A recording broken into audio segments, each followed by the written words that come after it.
Ya, bikin rumah tahfiz itu, kalau saudara mau bikin rumah tahfiz, ini udah bikin segala-galanya udah.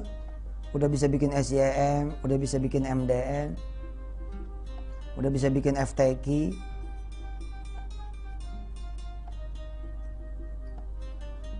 Udah bisa jadi agensinya Paytrend. Udah bisa ikut jualan e-miracle. Sehingga rumah tahfiz nih pembiayaannya bisa mandiri. Enak kok, enak kok. Saya punya tuh, alhamdulillah, pembelajaran Al-Mulk 1 sampai dengan 30 episode. Terus saya punya juga materi seri semua bisa jadi pengusaha SBJP. Mungkin berapa puluh episode gitu loh. Ini kalau disetelin terus tiap hari gitu, setahun insya Allah lah bisa belajar sama saya. Tapi kalau di RTV pagi nih ya kan, mungkin saudara pengen setel malam kan nggak bisa. Nah dengan saudara download, ya, insya Allah bisa. Nah ininya kita siapin supaya jadi manajemen. Ada arahannya, ada ukurannya sehingga terarah dan terukur. Kalau tidak terarah dan tidak terukur, nanti jadinya gerakan sporadis. Saya nggak mau ini jadi gerakan sporadis, jadi gerakan dadak-dadakan, jadi gerakan yang nggak ada tujuannya. Kita ada goalnya gitu. Di antara goalnya adalah mengqurankan Jakarta, mengqurankan Indonesia, dan Indonesia wajahnya wajah Islam yang benar-benar rahmat gitu. Asik kok gitu kan. Di tiap tikungan kita dengar anak-anak ngaji, subhanallah. Ya. Insya Allah lah. Bahkan saya terharu juga tuh, ada salah satu rumah tahfiz yang dimiliki sama orang non muslim. Saya bingung juga tuh. Kok bisa begitu? Daerah mana itu ya? Ketika ditanya, kenapa emang kok bisa mau nyiapin buat rumah tahfiz? Demen aja pak. Demen aja gitu. Apalagi kan rumah tahfiz bukan belajar Quran doang loh. Enggak loh. Rumah tahfiz belajar bahasa Inggris juga. Rumah tahfiz belajar matematika juga. Rumah tahfiz bisa menjadi pusat bimbingan belajar juga kan. Bisa jadi macam-macam itu. Nah delivery ini nih yang mau saya kemudian sampaikan beberapa episode dari minggu yang lalu nih. Ketemu hari Selasa masih ngomongin tentang ini juga. Harapan saya saudara bangkit gitu. Ada beberapa yang saya kirim. Misalkan saya kirim santri saya. Ada Umair ya. Saya kirim dia ke Padang. Bawa tools nih, bawa CD, bawa ini, bawa itu, berangkat ke Padang. Selesaikan sono di Padang. Ya. 2-3 minggu keliling kabupaten-kabupaten. Tapi nunggu pasukan saya juga kan lama juga. Seberapa sih pasukan kita kan dibanding sama Indonesia yang gede kali lebar begini, panjang begini, luas.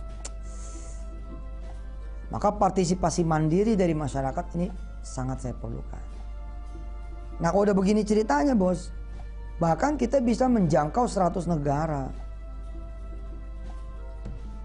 100 negara.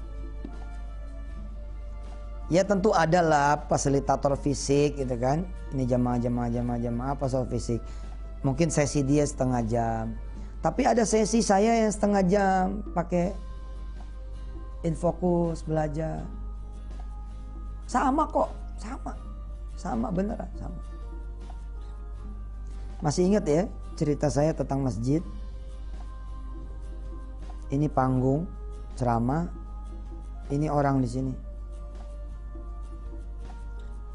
Ketika ini penuh, maka orang duduk di samping sini, duduk di depan sini, duduk di samping sini.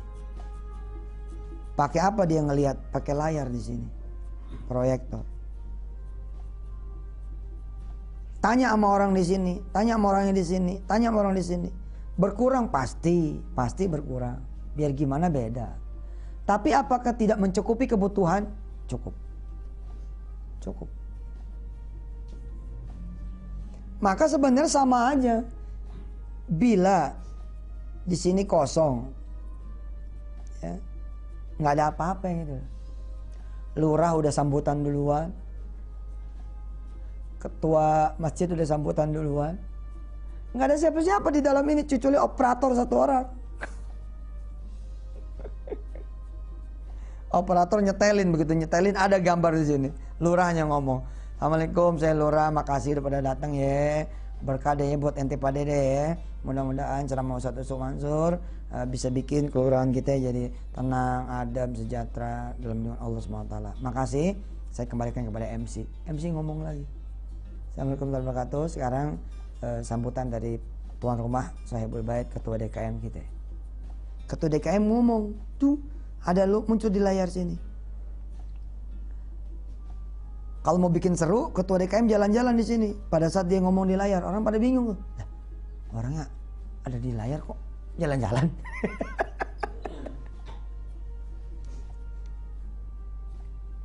Habis itu ketua DKM ngomong, "Ya udah deh, saya balikin lagi ke MC untuk mempersilakan Ustadz Yusuf Mansur ceramah." MC, "Ya baik, sekarang saatnya Ustadz Yusuf Mansur ceramah. Silakan Ustadz." Padahal dalamnya kosong, bos. Kagak ada orang kecuali operator CD doang satu. Saya pernah hadir ya, 500 pimpinan perguruan tinggi, pimpinan majelis taklim, pimpinan pesantren hadir di auditorium hotel apa yang gede. Saya hadir tuh, di antara yang hadir. Salah satu agendanya adalah mendengar pesan dari seorang pemimpin agama karismatik Turki. Pakai apa? Pakai layar. Pakai layar. Teman-teman yang lain karena tidak terbiasa, ada juga yang ngucap gini, "Kok pakai layar ya?" Saya udah terbiasa menikmati. Buat saya sama aja. Karena yang saya pengen kan ilmunya. Ilmunya yang saya pengen.